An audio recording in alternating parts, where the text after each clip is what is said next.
جی ناظرین، پروگرام میں ایک مرتبہ آپ کو پھر خوش آمدید کہیں گے اور پروگرام کے سلسلے کو مزید آگے بڑھائیں گے۔ اس وقت ہوا ہے وظائف القرآن کا، اور وظائف القرآن کے سلسلے میں کل ہم نے جہاں پہ گفتگو کا اختتام کیا تھا وہ الجھن اور وہ پریشانی تھی کہ قرض جو ہے وہ کس طرح سے ادا کیا جائے۔ قرضوں کا بہت بوجھ ہو چکا ہے اور انسان جو ہے وہ بعض لوگ جو ہیں وہ اس سے مینٹلی جو ہے وہ ڈپریس ہو جاتے ہیں اور بہت ساری بیماریوں میں مبتلا ہو جاتے ہیں۔ کچھ اس کے لیے اذکار آپ کی خدمت میں پیش کیے گئے تھے مختلف، اور یہ بھی ہم نے ساتھ ساتھ عرض کرتے ہم چلے آ رہے ہیں کہ مختلف اذکار پیش کرنے کا مقصد صرف یہی ہوتا ہے کہ آپ کی مصروف ترین زندگی میں سے بھی کچھ وقت آپ نکال پائیں جس میں آپ اپنے لیے اور پروردگار کے ساتھ رابطے کو برقرار رکھ سکیں، کیونکہ قرآن اور اہل بیت کے ساتھ رابطہ جو ہے وہ ٹوٹنا نہیں چاہیے اور یہ ارتباط مسلسل قائم رہنا چاہیے، چاہے اس کی ڈوری باریک ہی کیوں نہ ہو مگر سلسلہ منقطع نہیں ہونا چاہیے۔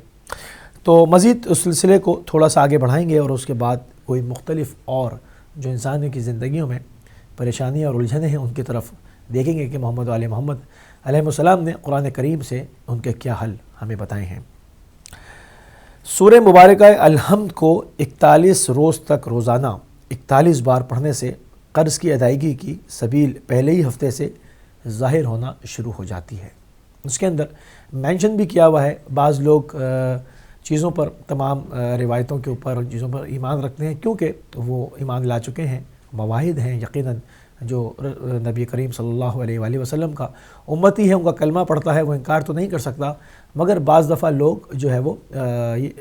چونکہ اس کے مقدماتی کام صحیح طور پر انجام نہیں دیتے، وہ امور مکمل نہیں کرتے اور چیزوں کے اثرات نہیں دیکھتے تو بددل ہو جاتے ہیں، مگر یہاں پر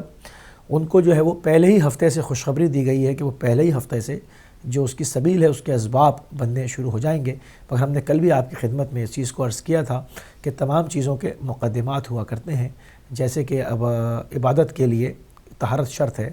وضو کیا جائے اور وضو کے لیے اس کا مقدمہ آپ کی احتیاط ہے۔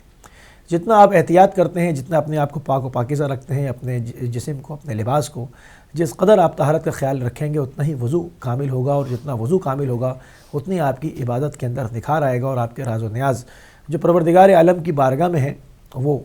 صعود کریں گے اور اس کی اعلیٰ علیین تک جائیں گے اور وہ دعائیں آپ کی مستجاب ہوں گی۔ ہم دیکھتے یہ ہیں کہ بعض دفعہ لوگ عموماً یہ شکوہ کرتے ہوئے نظر آتے ہیں کہ ان کی دعائیں قبول نہیں ہوتی، مگر وہ ان امور سے غافل ہوتے ہیں، وہ طہارت کا خیال نہیں رکھتے، وہ اپنی زبان کی طہارت کا خیال نہیں رکھتے۔ جب اعمال کرنے بیٹھتے ہیں، جب اذکار کرنے بیٹھتے ہیں تو اس وقت جو ہے وہ خضوع و خشوع بھی کر لیتے ہوں گے، مگر اس کے بعد اپنی نارمل ایک عام زندگی میں ان چیزوں کا خیال نہیں رکھتے اور زبان کو معصیت خدا کے لیے استعمال کرتے ہیں۔ اسی زبان سے آپ راز و نیاز کرتے ہیں، اسی زبان سے آپ پروردگار کی بارگاہ میں کلام کرتے ہیں، تو اس زبان کا سالم ہونا بہت ضروری ہے، اس زبان کا پاک و طاہر ہونا بہت ضروری ہے۔ اگر اس سے اس کی معصیت میں کام لیا جائے گا، اس سے جو ہے وہ نازیبا الفاظوں کا اجرا کیا جائے گا، تو یہ اپنی زبان جو ہے وہ معنوی طور سے ایک اپنی جو ہے وہ تاثیر کھو بیٹھے گی، اور پھر آپ جتنے بھی راز و نیاز کرتے رہیں وہ کام نہیں دیں گے۔ تو اس لیے انسان بددل ہو جاتا ہے۔ اس کی تمام چیزوں کے پیچھے ان کے کچھ مقدمات فراہم کرنے ہوں گے، ہمیں اس طرف بہت زیادہ دھیان رکھنا ہے۔ ان تمام چیزوں کو لے کر کے جب ہم آگے بڑھیں گے تو ہم دیکھتے ہیں کہ سورہ مبارکہ الحمد کو 41 روز تک روزانہ 41 مرتبہ پڑھنے سے قرض کی ادائیگی کی سبیل پہلے ہی ہفتے سے ظاہر ہونا شروع ہو جاتی ہے۔ البتہ شرط یہ ہے کہ روزانہ ایک ہی جگہ اور ایک ہی وقت میں اس ذکر کو ختم کیا جائے۔ 41 مرتبہ کوئی زیادہ مشکل کام نہیں ہے۔ سورہ الحمد کو آپ 41 مرتبہ آپ یقین کیجئے آرام سے، اچھے مخرج کے ساتھ، اچھے تلفظ کے ساتھ، باقاعدہ پوری دل جمی کے ساتھ، پورا دل لگا کے اس کے معانی و معارف پہ غور کرتے ہوئے بھی آپ اس کو آدھے گھنٹے کے اندر، آدھے سے پون گھنٹے میں ختم کر لیں گے۔ میں نہیں سمجھتا کہ مصروف ترین کتنی ہی مصروف آپ کی زندگی ہو کہ آپ اپنے لیے اور اپنے پروردگار کے ساتھ ارتباط کے لیے آدھا پون گھنٹہ 24 گھنٹوں میں نہ نکال پائیں، کیونکہ جب ایک پریشانی اور ایک الجھن کا آپ شکار ہیں تو آپ کو چاہیے کہ اس سے نجات حاصل کرنے کی سبیل کریں اور ایک اچھے راستے کی طرف سے، نہ کہ اس میں آپ نگیٹو کچھ چیزیں سوچیں۔ بہتر یہ ہے کہ اس میں آپ پروردگار کی طرف آئیں تاکہ وہ جو ہے وہ امتحان میں تبدیل ہو جائے اور آپ اس سے جان چھڑا سکیں، اور اس کا ثواب بھی ہوتا ہے۔ شرط اس میں یہ کہ روزانہ ایک ہی جگہ اور ایک ہی وقت میں ذکر کو ختم کیا جائے، اور اگر جگہ اور وقت کسی دن تبدیل ہو جائے تو نئے سرے سے اس عمل کو دوبارہ شروع کریں۔ آپ کر کے دیکھیں اس کو، انشاءاللہ جو ہے وہ پہلے ہی ہفتے سے آپ کے جو آپ مقروض ہیں، آپ کے قرض کی ادائیگی کی سبیل جو ہے وہ بن جائے گی، اس کے اسباب مہیا ہونا شروع ہو جائیں گے۔ ایک جگہ پر اور ہم کو ملتا ہے کہ روزانہ 3000 مرتبہ استغفار کرنا ادائیگی قرض کے لیے بہت نافع ہے، البتہ نئے ذکر کرنے والوں کے لیے، جنہوں نے ابھی نئے شروع کیا، ان کے لیے 101 مرتبہ بھی کافی ہے کہ اگر ان کو اتنا 3000 روز نہیں کر پاتے اور 1-2 دن کر کے وہ پھر جو ہے اس کو مسلسل چھوڑ دیں، تو اس کے لیے کہا گیا ہے کہ 101 مرتبہ یعنی ایک تسبیح اور ایک دانہ 101 مرتبہ روز جو ہے وہ یہ ذکر کر سکتے ہیں۔ اس سے جو ہے وہ آپ کے لیے بہت سود مند آپ ثابت ہوگا۔ آپ کر کے دیکھیں اس کو، اور پوری خلوص کے ساتھ آپ نے اس کو انجام دینا ہے۔ مختلف کچھ اور الجھنیں، کچھ اور پریشانیاں جو انسانوں کی زندگیوں میں حائل رہتی ہیں، مثلا اپنے گھر کی حفاظت کی طرف سے فکر رہتی ہے۔ بعض لوگ جو ہے وہ اس چیز کو کافی اس کا اسٹریس لیتے ہیں، تو امام جعفر صادق علیہ السلام فرماتے ہیں جو سورہ توحید کو بستر پر سوتے وقت 11 مرتبہ تلاوت کرے گا، جو سورہ توحید کو بستر پر سوتے وقت 11 مرتبہ تلاوت کرے گا تو خدا بند عالم اس کے اطراف میں موجود گھروں کی بھی حفاظت کرے گا۔ اللہ اکبر۔ آپ دیکھیں کہ جو برکات نازل ہوتی ہیں جو گھر کے اندر عبادت کرنے سے،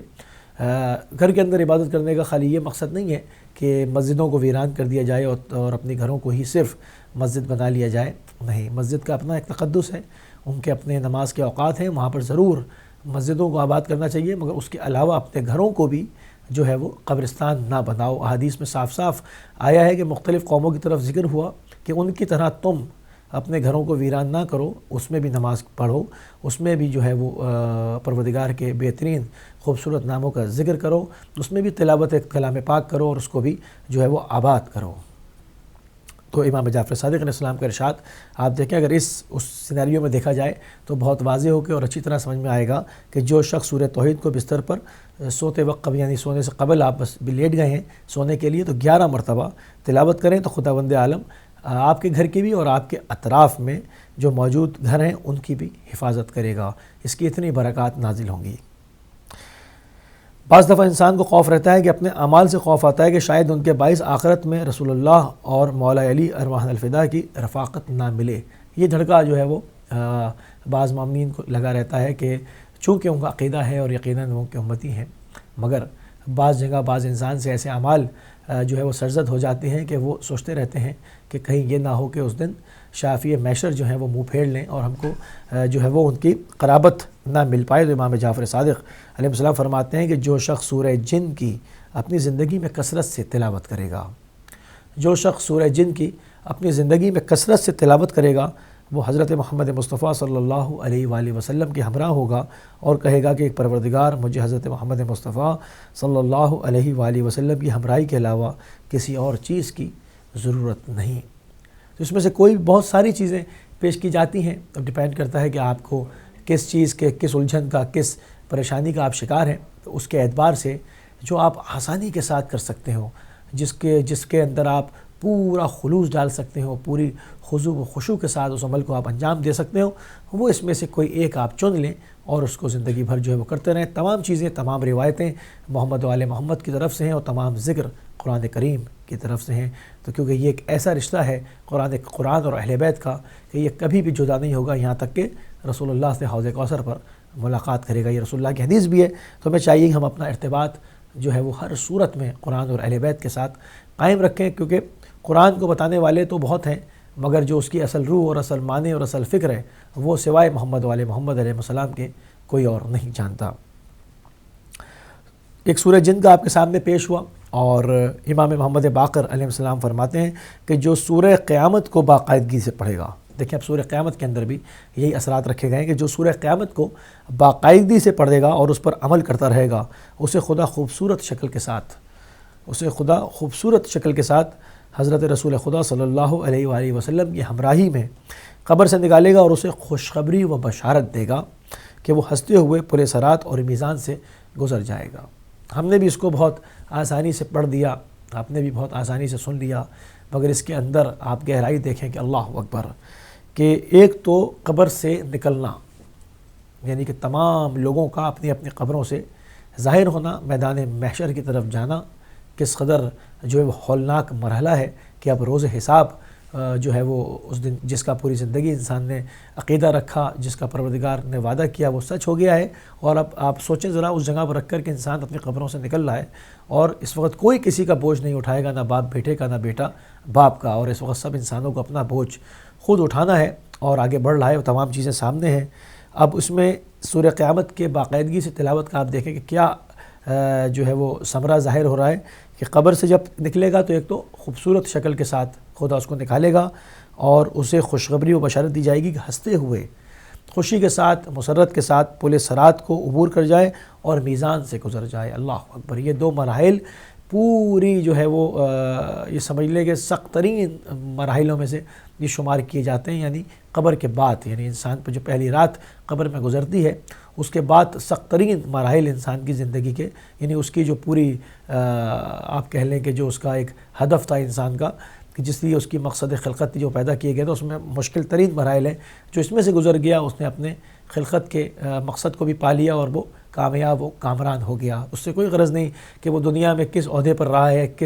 کیا زبان بولتا رہا ہے، کس رنگ اور نسل میں وہ آیا ہے کیا نہیں۔ وہاں پر انسان یہ دیکھے گا کہ آیا میں کامیاب ہو رہا ہوں یا ہمیشہ کے لیے جہنم میں ڈالا جا رہا ہوں۔ جو وہاں کامیاب ہو گیا اس نے یقیناً اپنے ہدف کو پا لیا، اور جو ناکام ہو گیا وہ دنیا میں کیا رہا ہے، بادشاہ رہا ہے، فقیر رہا ہے، اس سے غرض نہیں، وہ ناکام کہلایا جائے گا۔ تو ہم اپنے سیگمنٹ کا اختتام کریں گے